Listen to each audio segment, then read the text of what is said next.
Ève, tout d'abord, Mozart, 250 ans de sa naissance, on a tout vu. J'ai vu ça, on a vu des tasses, des assiettes de jambon avec la tête de Mozart, enfin un truc. Vous n'avez pas l'impression qu'on en fait un peu trop sur Mozart? Je dis pas ça pour l'instant, pour votre livre, parce qu'il est assez passionnant, vous allez nous raconter. Mais on en a partout du Mozart. Oui, en même temps, je crois que ça fait vivre toute une industrie à Salzbourg, à Vienne. Chocolat, tasse, assiette, jambon, Mozart, ça fait beaucoup, non? C'était pareil quand on a en 91, c'était le 200e anniversaire bicentenaire de sa mort. Et c'était pareil. On arrivait à Salzbourg, il y avait même des soutiens-gorge. Des soutiens-gorge Mozart. Wonderbra pour Adriana. Pas encore Mozart. Là, parce que c'est même une réédition. Mais vous aurez connu, il aurait été ravi. Il aurait signé un contrat tout de suite. Parce que là, vous allez nous raconter. Là, c'est une réédition de votre livre de 91. Voilà, qui a été un petit peu enrichi modérément, parce que j'avais dit beaucoup de choses. Ouais. Mais par contre, qu'au départ, ça s'appelait l'itinéraire sentimental. Donc maintenant, c'est le livre. Et puis, vous suivez dans 15 ans, ce sera les partous de Mozart, le fist-fucking de Mozart. C'est l'escalade. J'espère que non. Non, en fait, ce que j'ai voulu prouver, c'est qu'à travers ces rencontres amoureuses, ça s'est toujours transformé dans des airs de concert magnifiques, dans des personnages de ces opéras. Et c'est ça qui est intéressant, en fait. Parce que ce que dit Philippe Sollers, il a bien raison d'ailleurs, c'est que dans le mot libertin, il y a liberté.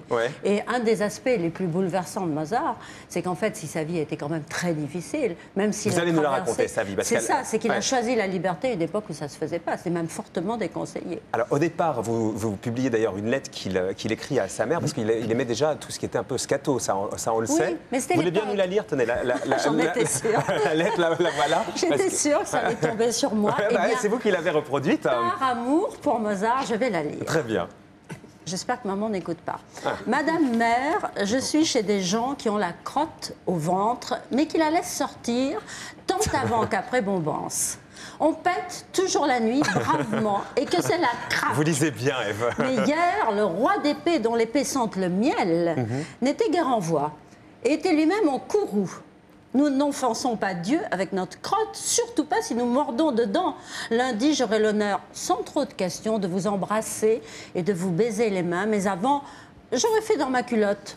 Votre enfant fidèle qui a la teigne, Trasome. C'était Trasome parce que c'était du Verlan. C'est du Verlan. Vraiment, ça c'est une réalité. Oui. Mais aujourd'hui, Mozart serait là, il aurait des milliers de copains dans les banlieues, partout. Je suis en train de penser au marchand de jambon qui a mis Mozart sur son jambon. Là, il est grillé. Plus personne n'en achète du jambon Mozart. Alors, grosso modo, vous le décrivez comme quoi? Un obsédé sexuel, on peut dire ça? Pas du tout. Ah bon? Pas du tout. Je crois que c'est quelqu'un qui avait tous les appétits, et ceux de la chair parmi bien d'autres. Il adorait les bons soupers, il adorait les bons vins. Il adorait rire, il adorait le carnaval, il adorait les plaisanteries.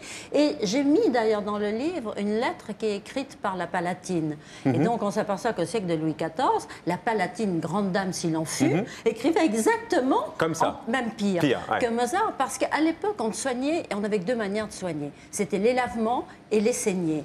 Donc on ne parlait que de ça, que des lavements. Est-ce que vous êtes bien allé à la salle? Alors c'était comment, etc. C'était la conversation.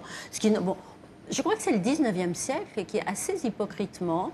C'est un siècle. Il y a eu un bizarre. peu comme ça un retour. Oui, ils sont devenus, c'est-à-dire ce qu'on faisait, on le cachait. Imaginez qu'au 19e siècle, on demandait aux mères de famille de mettre des chaussettes au pied des pianos, aux jambes des pianos. Et on disait une jeune fille bien élevée ne peut pas mettre ses jambes entre les jambes du piano. Donc on mettait des housses sur les jambes des pianos. Hypocrite, comme c'était pas possible. Quand on a créé Carmen, il y a eu des articles disant « Messieurs, surtout n'amenez pas vos enfants et vos filles. Voir Carmen, c'est un lieu de débauche. » Et en même temps, c'était l'époque où pratiquement un pourcentage très élevé d'hommes mariés avaient tous une maîtresse qui les entretenait dans les fameux petits salons du Palais Royal et autres. Alors, dans le livre, vous décrivez un Mozart moche aussi. Il était devenu... Vous dites, à 20 ans, son visage s'est alourdi, épaissi. Mozart n'est pas beau. Il est petit, à la fois frêle et massif. Ses yeux sont légèrement exorbités. Ses lèvres lippues et son nez épais. La maladie dont il a souffert, enfin, une craniosténose, a déformé son front proéminent, exagérément grand. Aucune grâce, aucune classe ne se dégage de sa personne. En plus, il avait eu la variole, donc il avait des petits trous comme ça. Mais je trouve que vraiment, quand je vois les femmes qu'il a séduites... Quel génie. Quel génie. Mais je suis sûre qu'aussi bien Sonia que Adriana aurait passé 1 heure avec Mozart, elles auraient été complètement sous le charme. Bien sûr. Parce que c'était la générosité faite homme, c'était le génie, c'était la gentillesse, la drôlerie, la fantaisie. C'est pareil pour Beethoven. Beethoven n'était pas bon et il était sourd. Et ils ont eu tous les deux, que ce soit Mozart ou Beethoven, quelques-unes des plus belles femmes de leur temps qui étaient mortes amoureuses d'eux. Didier ? Il avait trouvé la formule magique pour les femmes. Il leur disait « Dis-moi que tu m'aimes et je te jouerai ce que tu voudras ». Ah oui, pas mal. Il disait ça, pas mal. Didier fait la même chose. Quand il était tout petit, quand il était petit prodige, quand les gens lui disaient « Joue-nous quelque chose, mon petit garçon », il disait aux gens « Dis-moi d'abord que tu m'aimes ». Ce qui est extraordinaire, parce que là, d'un point de vue psy... Mais vous savez, pour moi, il y a 2 passages dans la vie de Mozart qui feraient l'objet d'un film, en tout cas. Le premier, c'est la rencontre de Mozart et de Marie-Antoinette. À Schönbrunn, il est invité par l'impératrice, il arrive, il court, comme tous les gamins, il a 6 ans, il court, il tombe. Il y a une petite fille qui a 7 ans, qui arrive, qui le ramasse, il l'embrasse et il lui dit « Quand je serai grand, je vous épouserai ». Et là, si on arrête l'image, c'est 2 enfants qui sont promis à un avenir radieux. L'un va être un génie, l'autre une souveraine. Et tous les 2 sont morts à 1 an de différence. Lui, seul, sans un chien pour ça, vous le racontez, la façon dont il est mort, presque désargenté. Oui. Avec plus personne ne croyait vraiment en lui. Oui. Il était démodé. Démodé, c'est ça. Aujourd'hui, avec le recul, moi, ça me donne envie de pleurer. Mozart démodé. Mozart qui est, je crois, la seule musique qui dit à tout le monde, à nous tous, qui avons tous peur de mourir. Parce que c'est effrayant, la mort. On ne sait pas ce qui va nous arriver.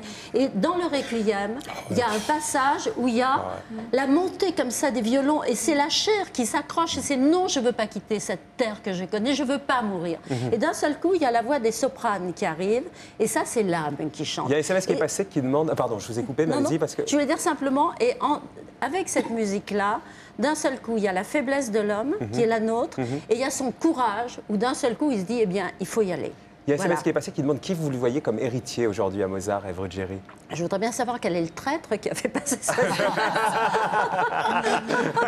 Qui vous lui voyez comme héritier? Honnêtement, c'est impossible à dire. Comment ça, c'est impossible. Mais non, je ne sais pas. Vous ne voyez pas. Dans la musique contemporaine, je ne sais pas. D'abord parce que, soyons honnêtes, je ne la connais pas assez bien. Mozart, c'était le Joe Star de l'époque. Je suis sûre. Alors, j'ai fait une émission avec Joe Star. Et alors on a beaucoup sympathisé. Parce que vous êtes copine de Joe Star maintenant. Copine, je ne sais pas, on s'est vu 2 fois. Mais je connaissais son travail. Donc, on a parlé de travail. Je lui ai dit ce que je pensais de son disque. Que je trouvais que le texte était très beau, mais que sa voix n'était pas assez présente. Elle était noyée dans l'accompagnement, que c'était un peu dommage. Bref, on a parlé de tout ça. Et je suis sûre que c'est quelqu'un d'abord de très professionnel, de très, très généreux et de très droit. Il faut pas se fier aux apparences, quoi. Oui, non. Puis la presse s'emporte toujours de trucs. Bon. Mais je suis sûre qu'il aurait rencontré Trazom, pour ne pas dire Mozart. Je suis sûre qu'ils auraient monté un coup ensemble. Ève Ruggieri, Mozart, l'itinéraire libertin, chez Michel Lafon. Elle en parle bien et ça se lit de la même façon. Et puis alors, il y a évidemment plein de choses qui sont sorties sur Mozart. Ça, c'est le succès absolu. Il y a 170 DVD là-dedans. Pour 99 elle le veut, Sonia. À qui je le donne? Mais oui. Bon, allez, je le donne. Elle a demandé la première. Vous le partagez, il y en a la moitié. Non, mais alors moi, j'en offrirai un. Allez, Adriana, je vous libère, Adriana. Moi, je veux le livre. C'est 80, Adriana. C'est 90 €, Adriana, c'est le prix de votre magazine. Et puis il y a Requiem. Oui, c'est intéressant ça. C'est le fameux Requiem. Le fameux Requiem avec le dernier numéro qui a été retrouvé au Brésil. Voilà, c'est ça. Je me demande pourquoi on est au Brésil, parce qu'il était aussi à la grande bibliothèque, aux archives en France, à Paris. Mais ce qui est très intéressant, c'est que c'est un compositeur qui s'appelait Neukomm, qui est né à Salzbourg comme Mozart, mais qui est né, Mozart était, quand il est né, je crois qu'il restait 4 années à vivre à Mozart, et qui était le professeur de violon du 2e fils de Mozart, qui a beaucoup voyagé, comme on faisait à l'époque, qui est venu en France, qui est parti au Brésil, et qui s'est dit, dans le fond, il manque un numéro à ce Requiem, et je vais écrire ce dernier numéro. Et c'est ça. Voilà, et c'est Jean-Claude Malgloire, qui est un type formidable, qui a fait un travail de recherche toute sa vie, honnête, droit, musicien, qui l'a enregistré. Je comprends son enthousiasme, il avait trouvé ce manuscrit. Mais moi, je ne suis pas sûre que ça rajoute quelque chose. Oui, c'est ça, musicalement. Voilà. Écoutez, on écoute en tout cas.